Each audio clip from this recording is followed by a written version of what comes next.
আসসালামু আলাইকুম বাবা, কেমন আছেন? ওয়ালাইকুম আসসালাম। আরে জামাই বাবাজি যে, এসো এসো। কুলসুম্মা, তুই কেমন আছিস? বাবা, আপনার শরীর নাকি ভালো নেই শুনলাম। আপনি নাকি আজকাল খুব অসুস্থ থাকেন। কে বলল মা? বয়স হয়েছে একটু, আর তো দুর্বল লাগে, কিন্তু অসুস্থ তো নই। শিরিন আমার খুব যত্ন নেয়। আপা, দুলা ভাই, আপনারা কখন এলেন? বসুন, আমি শরবত করে আনি। থাক শিরিন, ব্যস্ত হতে হবে না। বাবা, আসলে আমরা একটা বিশেষ চিন্তায় আপনার কাছে এসেছি। কি চিন্তা বাবা? কোনো সমস্যা হয়েছে? সমস্যা আমাদের না বাবা, সমস্যা আপনার, মানে আপনার এই সম্পত্তির নিরাপত্তা নিয়ে। সম্পত্তির নিরাপত্তা? কেন, কি হয়েছে বাবা? আপনি গ্রামের খবর রাখেন না? পাশের গ্রামের জব্বার মিয়ার জমি কিভাবে বেদখল হয়ে গেল জানেন তো? আপনি একা মানুষ, সাথে শুধু শিরিন। আপনাদের দুর্বল মনে করে অনেকেই জমি গ্রাস করার ফন্দি আটছে। হ্যাঁ বাবা, উনি ঠিকই বলছেন। আমাদের খুব ভয় করছে। আপনার কিছু হয়ে গেলে এই জমি জামা কে দেখবে? আল্লাহ ভরসা মা, আমি তো এখনো মরে যাইনি বাবা। মরার কথা বলছেন কেন? হয়তো মৌত সৃষ্টিকর্তার হাতে, কিন্তু সাবধানের তো মার নেই। আমি বলছিলাম কি, আপনি যদি এখন জমি জমার দায়িত্বটা আমার কাঁধে তুলে দিতেন, তবে আমি বাঘের মতো পাহারা দিতাম। কেউ চোখ তুলে তাকানোর সাহস পেত না। দুলা ভাই, দায়িত্ব নেওয়া মানে কি? আপনি তো এমনিতেই পরামর্শ দিতে পারেন, তার জন্য কাগজপত্রের কি দরকার? শিরিন, তুমি ছোট, বড়দের কথার মধ্যে কথা বলো না। পরামর্শ দিয়ে জমি রক্ষা হয় না, আইনি ক্ষমতা লাগে। বাবা যদি আমাকে মুক্তারনামা বা হেবা করে দেন, তবে আমি আইনিভাবে লড়াই করতে পারবো। কিন্তু দুলা ভাই, বাবা তো এখনো সুস্থ, আর আমি তো পড়াশোনা জানি। জমির কাগজপত্রের কাজ আমিও বুঝি, বাবা আমাকে শিখিয়ে দিয়েছেন। তুমি মেয়ে মানুষ, তুমি কি লাঠিয়ালদের সাথে লড়াই করতে পারবে? কোর্ট কাচারিতে দৌড়াতে পারবে? এসব মেয়েদের কাজ না। বাবা, আপনি কি চান না আপনার সম্পত্তি নিরাপদে থাক, আপনার মেয়েদের ভবিষ্যৎ সুরক্ষিত হোক? অবশ্যই চাই বাবা, কিন্তু জমি লিখে দেওয়ার ব্যাপারটা একটু ভেবে দেখতে হবে। বাবা, ভাবা ভাবির কি আছে? উনি তো নিজের মানুষ। উনি কি আমাদের ঠকাবেন? আপনি সই করে দিন, তাহলে উনি মন দিয়ে সব দেখাশোনা করতে পারবেন। হ্যাঁ বাবা, আমি তো আপনার ছেলের মতোই। সম্পত্তি আমার নামে থাকা আর আপনার নামে থাকা তো একই কথা। আমি কি এটা ভোগ দখল করব? আমি তো শুধু পাহারাদার হব। আচ্ছা, তোমরা যখন এত করে বলছো, আমি একটু চিন্তা করি, কাল সকালে জানাবো। অবশ্যই বাবা, তবে দেরি করবেন না। দুলা ভাইয়ের কথাবার্তা আমার একদম ভালো লাগছে না। হঠাৎ করে সম্পত্তির প্রতি এত দরদ কেন উঠলে উঠল? আর আপাও তো অবুঝের মতো কথা বলছে। আমাকে আসল ঘটনা জানতে হবে। শিরিন ফোনে ডায়াল করল মাস্টার আজাহারের নাম্বার। আসসালামু আলাইকুম মাস্টার চাচা। ওয়ালাইকুম আসসালাম শিরিন মা, কি খবর? সব ভালো তো? চাচা, খুব একটা ভালো না, একটা জরুরি কথা ছিল। আপনি কি একটু সময় দিতে পারবেন? দুলাভাই আর আপা আজ এসেছে। দুলাভাই বাবাকে চাপ দিচ্ছেন সব জমি ওনার নামে লিখে দেওয়ার জন্য। কি বলছো মা? জমি লিখে দেওয়া? জামশেদ তো ইদানিং খুব বেপরোয়া হয়ে উঠেছে। শুনেছি বাজারে ওর অনেক ঋণ। ঋণ? আপনি নিশ্চিত চাচা? হ্যাঁ মা, আমি শুনেছি সে নাকি জুয়া খেলে অনেক টাকা হারিয়েছে। পাওনাদাররা তাকে খুঁজছে। আমার মনে হয় সে তোমার বাবার সম্পত্তি বিক্রি করে ঋণ শোধ করতে চাইছে। হাই সৃষ্টিকর্তা, আমার সন্দেহের তাহলে ভিত্তি আছে। চাচা, এখন আমি কি করব? বাবা তো আপার কথায় প্রায় রাজি হয়ে গেছেন। তুমি ভয় পেও না মা, আমি খোঁজ নিয়ে দেখছি। তুমি শুধু খেয়াল রাখো যেন কোনো দলিলে তোমার বাবা সই না করেন। আমি কাল সকালে তোমাদের বাড়িতে আসব, সাথে আরো 2-1 মুরব্বি নিয়ে আসব। ঠিক আছে চাচা, আপনি তাড়াতাড়ি আসবেন। দুলাভাই কাল সকালেই নাকি কাজটা সারতে চান। চিন্তা করো না, আল্লাহ সহায় থাকলে কোনো অন্যায় হতে দেব না।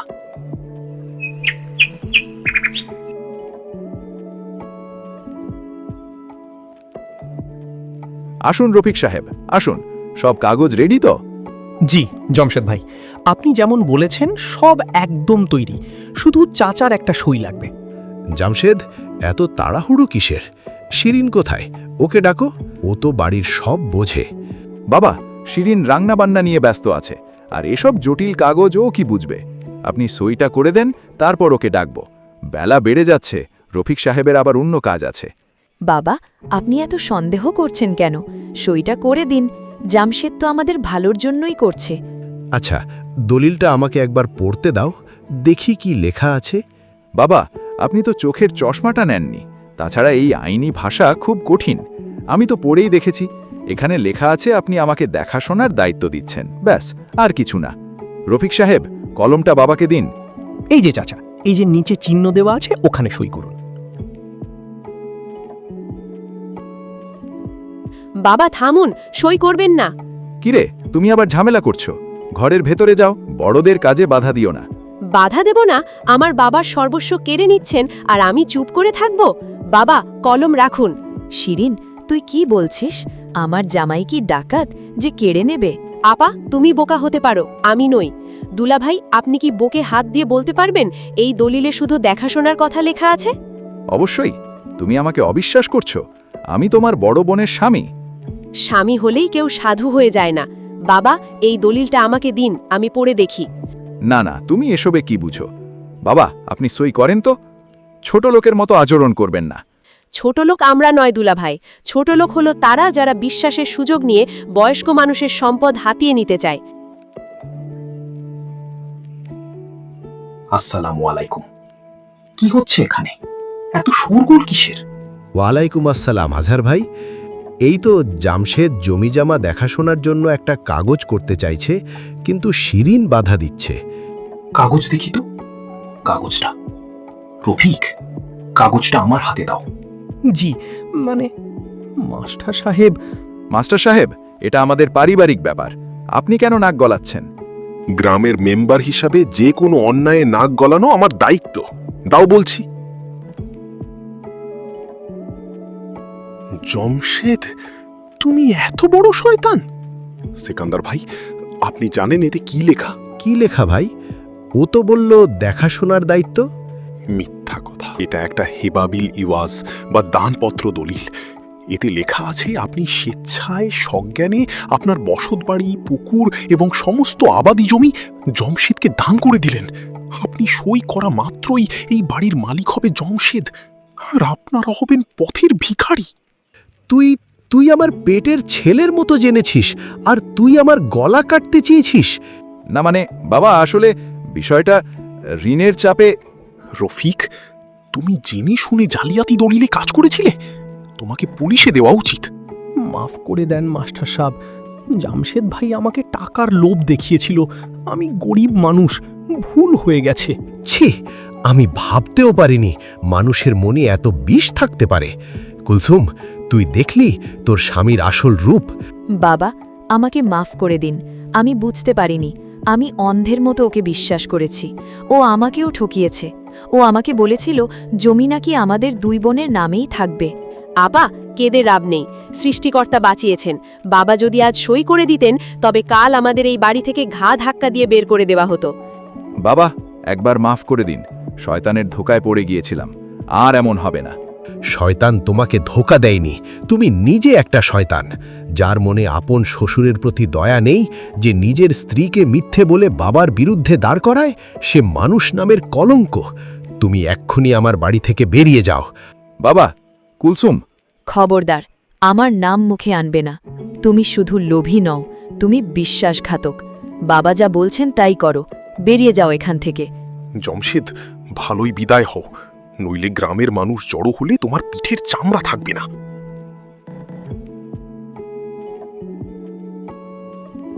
আজ বড় বাঁচা বেঁচে গেলাম আমরা, সব শিরিনের জন্য। মা, তুই না থাকলে আজ আমরা পথে বসতাম। বাবা, আমি শুধু আমার দায়িত্ব পালন করেছি। আমি জানতাম সত্যের জয় হবেই। ঠিক বলেছ মা, তোমার সাহস আর বুদ্ধিমত্তা আজ এই পরিবারকে রক্ষা করল। সেকান্দার ভাই, আপনার মেয়ে হীরার টুকরা। আমি সিদ্ধান্ত নিয়েছি মাস্টার ভাই, আমি আর দেরি করব না। কালই আপনি একজন ভালো উকিল নিয়ে আসবেন। আমি আমার জীবদ্দশাতেই আমার সমস্ত সম্পত্তি কুলসুম আর শিরিনের নামে সমানভাবে লিখে দিব। বাবা, আমি এই সম্পত্তির যোগ্য নই। আমি আপনার ক্ষতি করতে গিয়েছিলাম। না মা, তুই বোকা হতে পারিস, কিন্তু তুই আমার মেয়ে। তোর স্বামীর দোষে আমি তোকে ত্যাগ করব কেন?